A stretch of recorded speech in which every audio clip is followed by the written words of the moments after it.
अस्सलाम वालेकुम साथियों। बिहार विधानसभा का चुनाव नजदीक है और यहाँ पर असदुद्दीन ओवैसी की एआईएमआईएम पार्टी पूरी मजबूती के साथ इस बार तैयारी में जुटी हुई है। इस बार एमआईएम पार्टी पूरी ताकत के साथ बिहार का विधानसभा चुनाव लड़ना चाहती है और यहाँ पर सियासत में हिस्सेदार बनने की पूरी पूरी कवायद एमआईएम पार्टी की नजर आ रही है। एमआईएम पार्टी के प्रदेश अध्यक्ष अख्तुल ईमान है, उन्होंने ऐलान किया है कि हमारी पार्टी में हर किसी के लिए दरवाजे खुले हैं, कोई भी हमारी पार्टी में शामिल हो सकता है।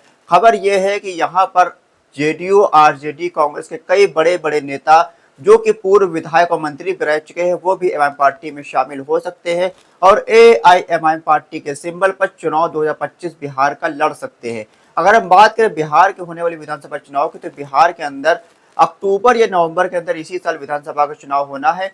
यहाँ पर दो मुख्य गठबंधन है, एक है जेडीयू के नेतृत्व वाला एनडीए जिसमें भारतीय जनता पार्टी शामिल है, दूसरा आरजेडी के नेतृत्व वाला महागठबंधन जिसमें कांग्रेस पार्टी और लेफ्ट पार्टियां भी शामिल हैं।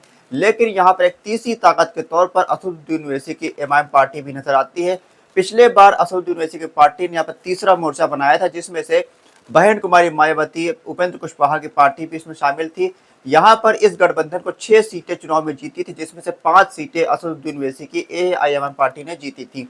अगर एमआईएम पार्टी की ताकत की बात हो तो यहाँ पर एमआईएम पार्टी सीमांचल के इलाके में काफी मजबूत है। सीमांचल के इलाके की 24 में से पिछले बार 5 सीटों पर असदुद्दीन ओवैसी की एमआईएम पार्टी ने जीत हासिल करी थी। हालांकि महज 2 साल के अंदर ही एमआईएम पार्टी के 5 में से 4 विधायकों ने एमआईएम पार्टी के साथ छोड़कर लालू यादव, तेजस्वी यादव की पार्टी को और राजद को में शामिल हो गए थे। ऐसे में यहाँ पर एमआईएम पार्टी ने ऐलान किया था कि हमारे जो विधायक है उनको तोड़ा गया है, हम इन 4 का बदला 40 से लेंगे। अब एमआईएम पार्टी ने ऐलान किया है कि यहाँ पर 40 से 50 सीटों पर असदुद्दीन ओवैसी की एमआईएम पार्टी अपने प्रत्याशी उतारेगी और यहाँ पर एमआईएम पार्टी पूरी मजबूती के साथ चुनाव लड़ेगी।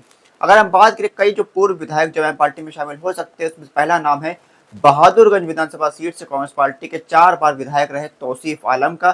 तौसीफ आलम बहादुरगंज विधानसभा सीट से 4 बार विधायक रह चुके हैं और यहाँ पर वो एमआईएम पार्टी में शामिल हो सकते हैं। ऐसी चर्चाएं तेज चल रही, क्योंकि यहाँ पर पिछले बार एआईएमआईएम पार्टी के प्रत्याशी अंजार नईमी ने बहादुरगंज विधानसभा सीट पर जीत हासिल करी थी, लेकिन वो अब राजद में जा चुके हैं।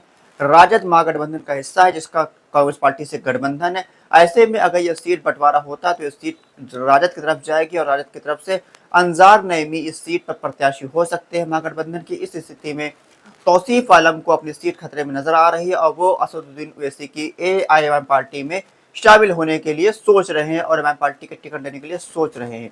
लेकिन एमआईएम पार्टी क्या उनको टिकट देगी, ये बात सोचने की बात है। लेकिन इसके बाद अगर बात करें तो 22 विधानसभा सीट से 6 बार विधायक रहे और पूर्व मंत्री रहे हाजी अब्दुल सुभान की भी यही हालत है, वो भी एआईएमआईएम पार्टी में शामिल हो सकते हैं। और पिछले दिनों उन्होंने असदुद्दीन ओवैसी की तारीफ करी थी फेसबुक लाइव आकर और कहा था असदुद्दीन ओवैसी साहब ने जो वक्फ बिल के खिलाफ सुप्रीम कोर्ट में अर्जी दाखिल करी है, इसका हम समर्थन करते हैं और बैरिस्टर असदुद्दीन ओवैसी साहब को हम मजबूत करना चाहते हैं। ऐसे में ये साफ लग रहा है कि हाजी अब्दुल सुभान साहब भी एमआईएम पार्टी में शामिल हो सकते हैं और 2025 में होने वाले विधानसभा चुनाव में एमआईएम पार्टी के सिंबल पर चुनाव लड़ सकते हैं। 22 विधानसभा सीट पर पिछले बार असदुद्दीन ओवैसी की एमआईएम पार्टी ने जीत हासिल करी थी। यहाँ पर एमआईएम पार्टी के जो नेता थे सैयद रुकनुद्दीन, उन्होंने एमआईएम पार्टी के सिंबल पर 22 विधानसभा सीट से चुनाव लड़ा और यहाँ पर एक बड़े मार्जिन से 22 के अंदर उन्होंने जीत हासिल करी थी। लेकिन उनका भी वही हाल था, वो भी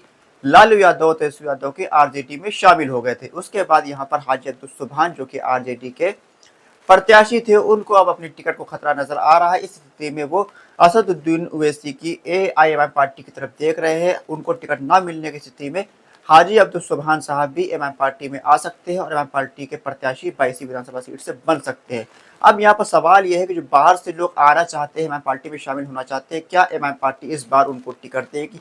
क्योंकि पिछले बार भी असदुद्दीन ओवैसी की एमआईएम पार्टी ने बाहर से आए हुए शहनवाज आलम को टिकट दिया था, लेकिन नतीजा क्या हुआ, वो चुनाव जीतने के बाद एमआईएम पार्टी को छोड़कर अपने साथ एमआईएम पार्टी के 3 और विधायकों को लेकर चले गए थे। इस स्थिति में एमआईएम पार्टी किसी पर भी भरोसा नहीं कर रही है। एमआईएम पार्टी जो कार्यकर्ता है, जो बेस कैडर है, वो ये चाहता है कि एमआईएम पार्टी किसी कैडर के नेता को टिकट दे, किसी मजबूत विचारधारा वाले इंसान को टिकट दे। बाहर से आए हुए लोगों को टिकट न देना एमआईएम पार्टी के लिए अच्छा साबित हो सकता है। लेकिन सियासत है, सियासत में तमाम तरीके के समीकरण होते हैं। अब यहाँ पर देखना होगा कि एमआईएम पार्टी का क्या रणनीति रहती है। क्या एमआईएम पार्टी इस बार भी बाहर से आए हुए लोगों को टिकट देगी या फिर अपने कार्यकर्ताओं को, अपनी विचारधारा से जुड़े हुए लोगों को टिकट देगी? अगर यहाँ पर पार्टी के पास बाहर से आए हुए नेता आते हैं, तो इस स्थिति में एमआईएम पार्टी को फायदा तो होगा, लेकिन एक खतरा बना रहेगा। जैसा कि पिछले बार एमआईएम पार्टी के 5 में से 4 विधायकों ने पाला बदल लिया था, इस बार भी वो चीज़ हो सकती है। इस स्थिति में असदुद्दीन ओवैसी और अख्तुल ईमान साहब को हर कदम फूँक फूँक कर रखना है। अब यहाँ पर जो अक्टूबर के अंदर चुनाव होगा, हो सकता है कि यहाँ पर सितंबर के अंदर या फिर अक्टूबर के अंदर एमआईएम पार्टी के अध्यक्ष असदुद्दीन ओवैसी के दौरे भी शुरू हो जाए, यहाँ पर असदुद्दीन ओवैसी साहब अपने प्रत्याशियों के नाम का ऐलान भी कर दे। आपकी क्या राय है, एमआईएम पार्टी को बिहार के अंदर कितनी सीटों पर चुनाव लड़ना चाहिए? बिहार के अंदर असदुद्दीन ओवैसी की एमआईएम पार्टी को बाहर से आए हुए लोगों को टिकट देना चाहिए या फिर अपने कैडर को ही टिकट देना चाहिए? अपनी राय कमेंट बॉक्स में लिखकर जरूर बताइए। खुदा हाफिज।